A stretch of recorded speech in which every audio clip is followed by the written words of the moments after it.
Hello again, it's Noob, and today we get to look at this Mauer Elite 2 RedLine, and this is an Assa Abloy brand now, Mauer, bit of a shame. It's a dimple lock, and you can see that it's got a really gnarly keyway in there, and this is the key. In fact, it comes with a whole bunch of keys, got loads of keys in this. I think, how many have I got? 5 keys it comes with.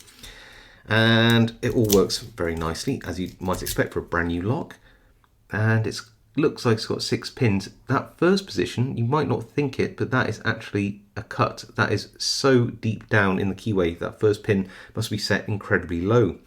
You've also got a couple of pins here, and that's because there is we might be able to just see, can you see the top there? Seems like there's a little gap. That's where the passive key control pins would sit. So if you, I guess you might be able to accidentally pick them up, but if you ignore them, they don't do anything. So really nice medium security dimple lock. No real information on the back, just says 5 keys, and the model number is a 1021383. So yeah, Budapest, so Hungarian, but yes, owned by Assa Abloy these days. Right, let's pop this in a vise and see if we can't pick it. It's got one of those stupid circlips, which is going to be a pain to get rid of when I come to gut it, but we'll deal with that later. And this is 2-sided. The anti-snap, of course, is on the external side of the lock, so that's the one which we will try to make sure I'm not trapping the tailpiece. That's the one we'll try to pick, and I'll just move the camera back a bit like this so that we can see what's going on. Yeah, all seems to be about right. Move in a bit, move up a bit. I've got to make sure that we're all in frame. Very nice. Just check that that tailpiece doesn't catch, because it can. And the keyway is also left-hand sided, which is unusual, I'd say. Now, to pick this, I've got this incredibly small curved flag, because this keyway is really nasty and doesn't like, popping my turning tool all the way down, and doesn't like anything sort of bigger or thicker than what we've got here. So let's just go along and have a go at, so pin 1 I can feel is binding, a little click, okay, we'll leave it there. Pin 2, I want to ignore for the most part, I think. Pin 3 now, nothing. Pin 4,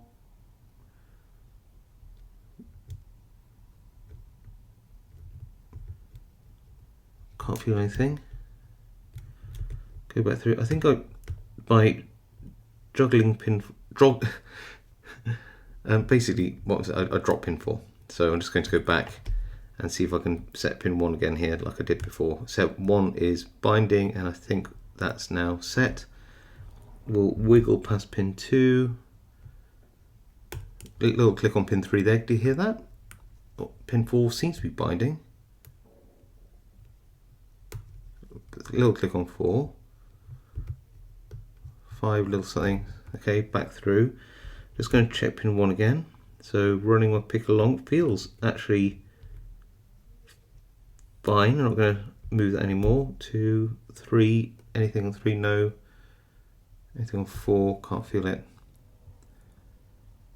5, oh, and we look like we have the open. Look at that. So I'm going to do a bit of a full 360 on this, because I want to gut it from the front. And then we've got to try to get rid of that circlip. Now that can be a pain, but I do have, I think, the right tools for the job. So I'm going to use like a little screwdriver bit here and hold in the circlip on one side like this, and then gently, yep, pry this circlip off like this using the other side of the gut wrench, and we should have enough flex here to just get under with the other side like that and just gently tease it off. I don't like to overstretch these circlips because they can be a pain to put back on, and then they sort of turn out and they stop the lock from turning properly. But we managed to get that off without too much of a problem. Slide in follower.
There we go.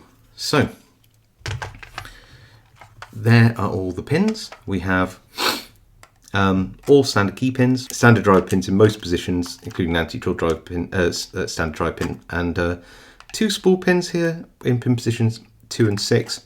I didn't feel 6 at all give me counter rotation, and 2 didn't really need to be picked at all. So what would have been a mediumly tricky lock turned out to be relatively easy. But there you go. That is the Mauer Elite 2 RedLine lock.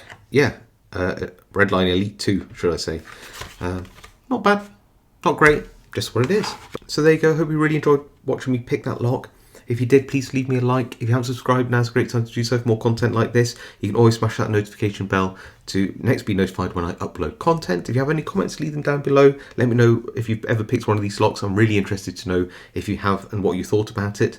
Other than that, stay safe, happy picking, and I'll see you all next time.